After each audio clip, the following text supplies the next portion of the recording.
Hello, everyone, and welcome to Morning Coffee Break. Hope everybody's doing good this morning.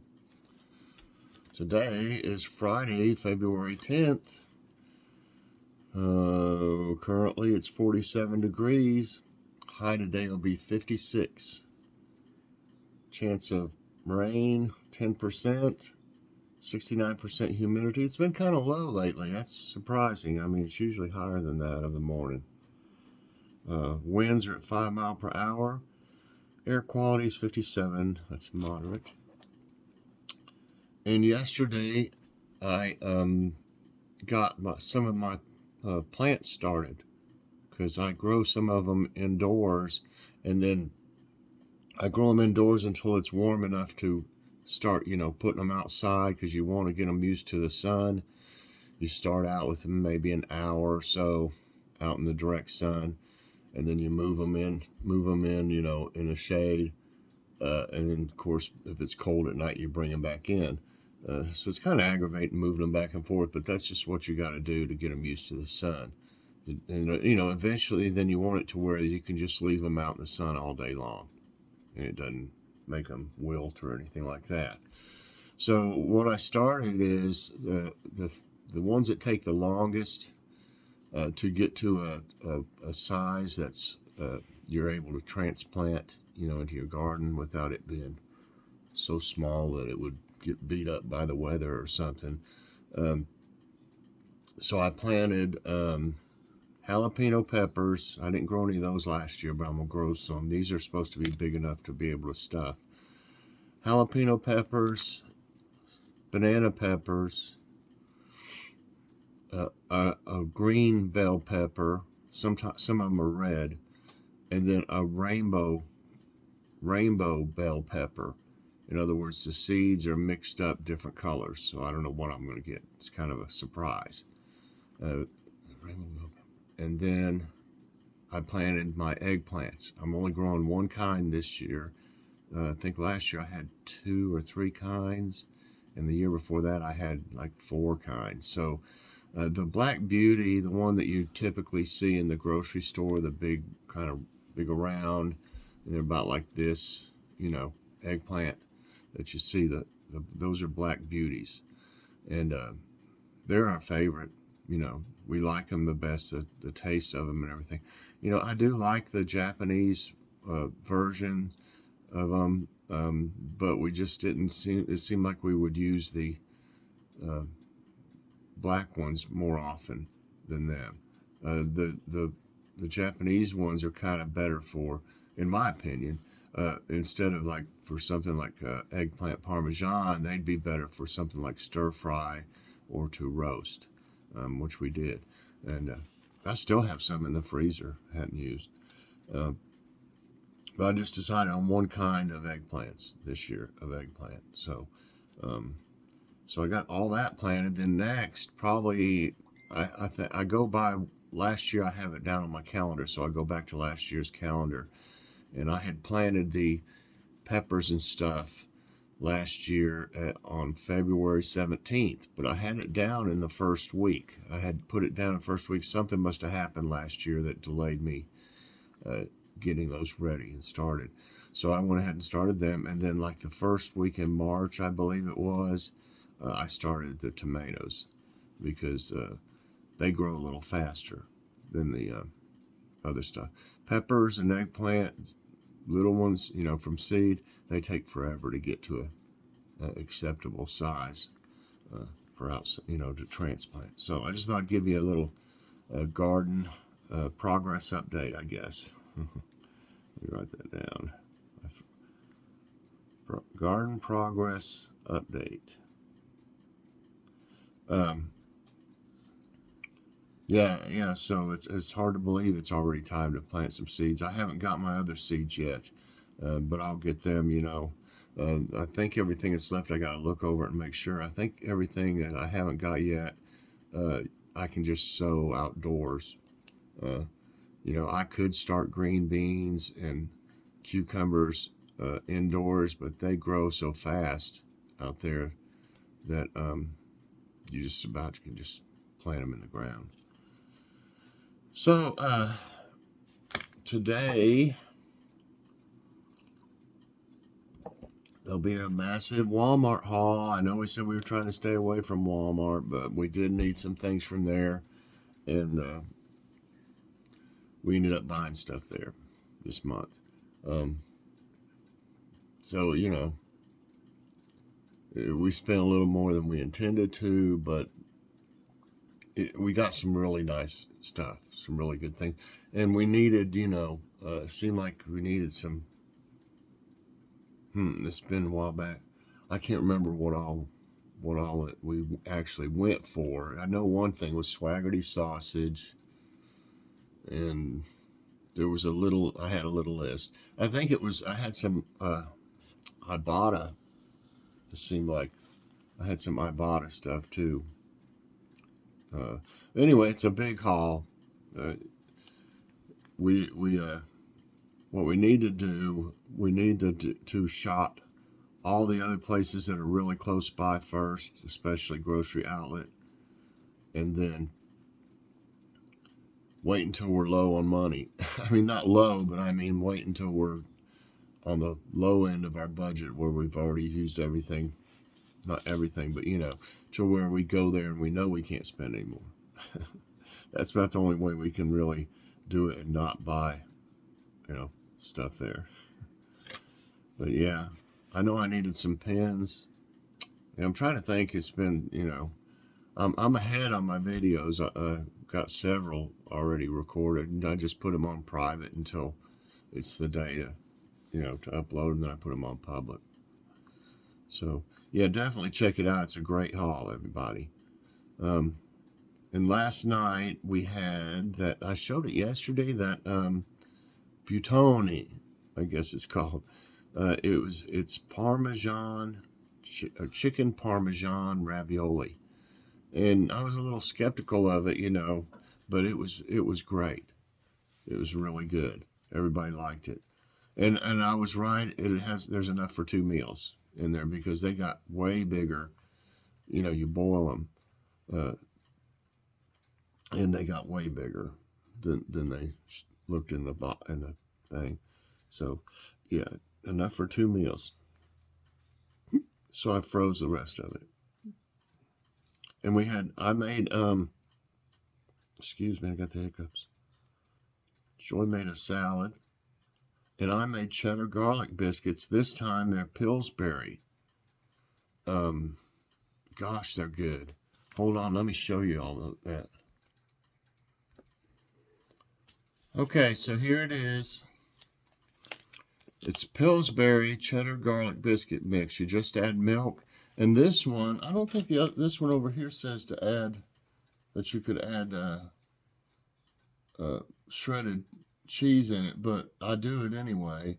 But this one here, it does mention that it's optional if you'd like to put shredded cheddar or whatever. I put cheddar jack in it. 1/3 of a cup, it says. I just grabbed some, put it in there. But I know where we got these now. Joy, we were trying to figure out where we got these, and it was Dollar Tree. Dollar Tree. And that's not a bad price, $1.25, because we pay $1.29 for this brand down at grocery outlet. But I've seen this brand elsewhere too. This one's really good, and you know, it doesn't say, like I said, to add shredded cheese to this one, but I do anyway. But this one is really, really good, y'all. I don't know. I think I like this one a little bit better. I didn't ask Joy which one she liked better, or Logan. But I would definitely try them out if you like the ones at, what is it, Red Lobster? They're kind of like those. So yeah, it's a little show and tell, I guess. But $1.25, because they're $1.29 for this other brand at grocery outlets. So $1.25 is a really good buy. I put it in, I'll show you, but I put it in a muffin pan. I've been doing that. Just use the paper cupcake things and bake them that way, and they turned out great. Here's the picture of the dinner. It's really good.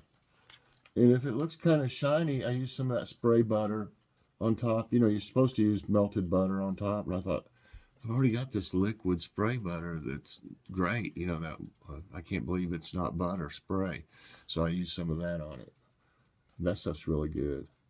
And you don't end up using as much butter that way when you just... Hi there. She's been asleep under the table here. She's been. So dinner was fantastic. It really was. And I'll definitely look forward to having that ravioli again. And now we want to try one of the other kinds, but that that's not treats, honey. You want to say hi to everybody? Say you want to say hi to everybody?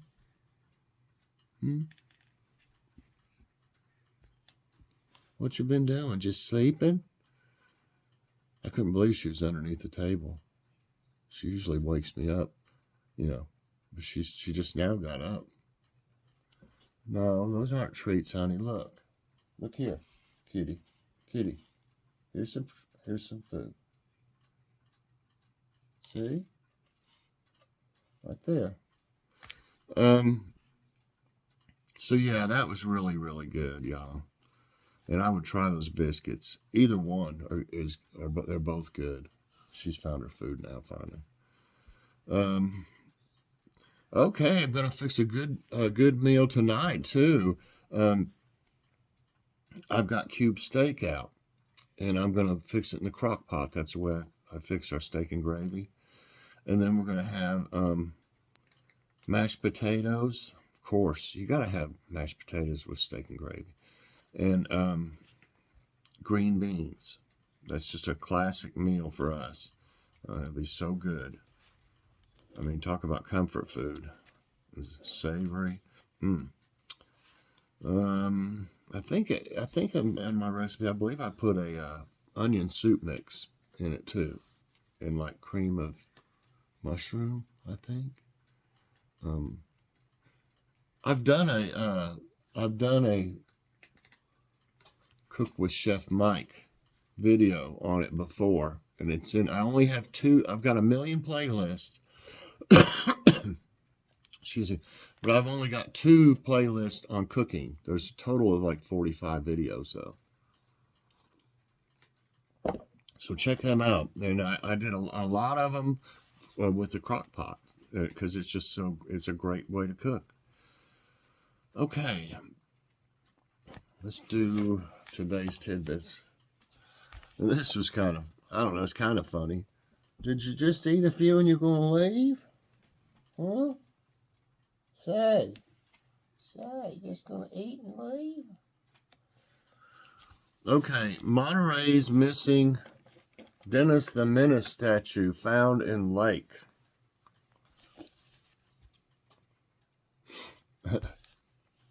Dennis the Menace, a comic strip character statue that was stolen from a park in Monterey, California last summer, was found submerged in a nearby lake.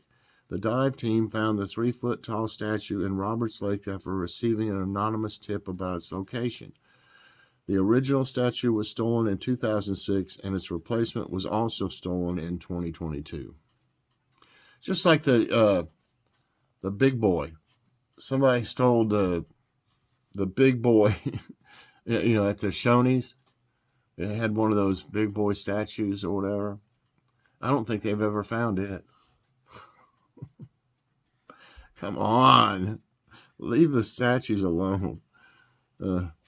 Okay, this is crazy.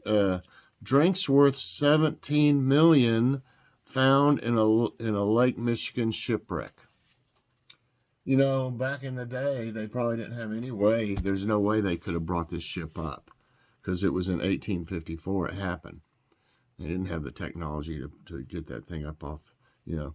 So recently, a shipwreck at the bottom of Lake Michigan was discovered to contain 280 barrels of whiskey. Can you imagine? They'll be selling that whiskey before you know it. And it'll be like, you know, shipwreck whiskey or something. You know, they'll call it or something. And they'll make a fortune off of it. On December 7, 1854, the Westmoreland was 17 million. So was it worth 17 million then? Because that would be worth, twice as much now, you'd think, right? I mean, 17 million worth of alcohol sunk in a storm. Boy, they were getting ready for a big party, weren't they? I mean, I bet they were like, oh no, the booze didn't make it, Okay. Before Ross Richardson, an underwater explorer, found the debris in 2010, it went unnoticed. After obtaining a permit, he intends to uncover the cargo. Man, somebody's going to be rich.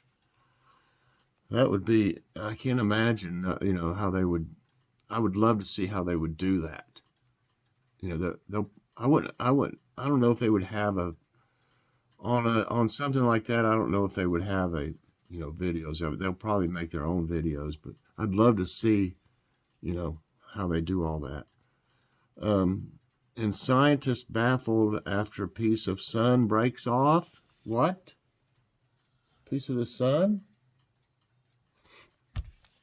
An incredible phenomenon of the sun's surface material shattering off and spinning like a tornado around its northern pole was captured by NASA's James Webb Space Telescope. Researchers are baffled by the incident and aren't sure why such an unusual event occurred. There have been other filament tearaways before, but not on this scale. Okay. Researchers say lunar dust can create solar shield for Earth. Researchers Benjamin Bromley, Samir Khan, and Scott Kenyon have found an out-of-this-world solution for the climate crisis to block the sun's rays. The researchers propose mining lunar dust and using it to create a shield around Earth. The researchers estimate that 11 million tons of moon dust may be needed to build a sufficient solar shield. So what, we're going to use half the moon or something? 11 million tons of moon dust, so we're going to go to the moon and just start cutting out pieces of the cheese. It'll be like, the moon will look like Swiss cheese. Okay. Let's see now. Okay, let's look for some nice news. They had some good ones, and they had more than that, actually. They've been having some more interesting ones. Of course, a lot of it's just about weather, And this thing in Turkey and Syria is awful. It's just getting worse and worse, what they're finding. Okay, so we're praying for them. We have them on our prayer list in Turkey and Syria. Okay, let's see. Okay, this is nice news. The most sustainable energy source, how volcanoes can power the towns around them. That sounds interesting. We have a red hot story for you. To close out the National Park Service's Volcano Week, it turns out that volcanoes and other geothermal features like geysers have the potential to be significant energy sources for the areas surrounding them, and incredibly green ones at that. It is considered the most sustainable energy source. Amanda Kolker, Program Manager for Geothermal Energy at the National Renewable Energy Laboratory, told ABC News.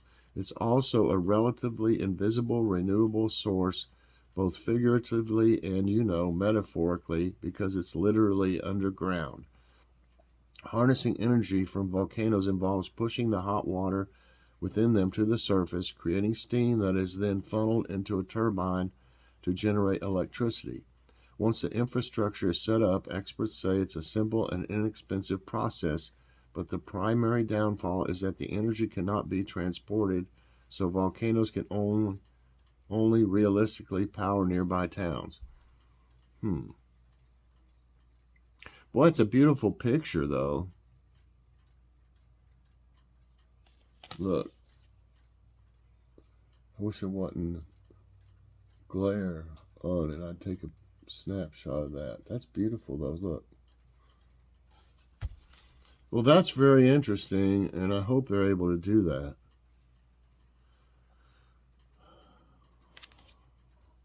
Okay, this is interesting. After kidney donation, a Chiefs fan and Eagles fan head to the Super Bowl together. You might think that fans of the Kansas City Chiefs and Philadelphia Eagles want nothing to do with each other leading up to Sunday's Super Bowl, but that couldn't be further from the truth for Billy Welsh and John Gladwell. In fact, they'll be sitting side by side during the big game in Arizona.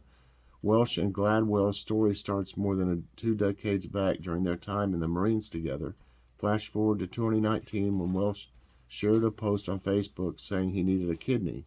Gladwell got tested, found out he was a match, and offered his own organ. It meant the world to me. I was speechless. John Gladwell is my hero, Welsh told Today. While Gladwell said he didn't give it a second thought, I wasn't going to let his son grow up without his dad being there for everything. That's awesome. All right, everybody, let's see if we can find a quote of the day. It's from Khalil Gibran. The smallest act of kindness is worth more than the greatest intention. It sure is. All right, everybody. I hope you enjoyed this morning's coffee break. If you did, I hope you'll press that like button. Also, subscribe if you haven't already and share this out. And hit that so you get all my videos as soon as they come out. I hope everybody has a great day. Definitely check out the massive Walmart haul later on. Bye, everyone, and God bless.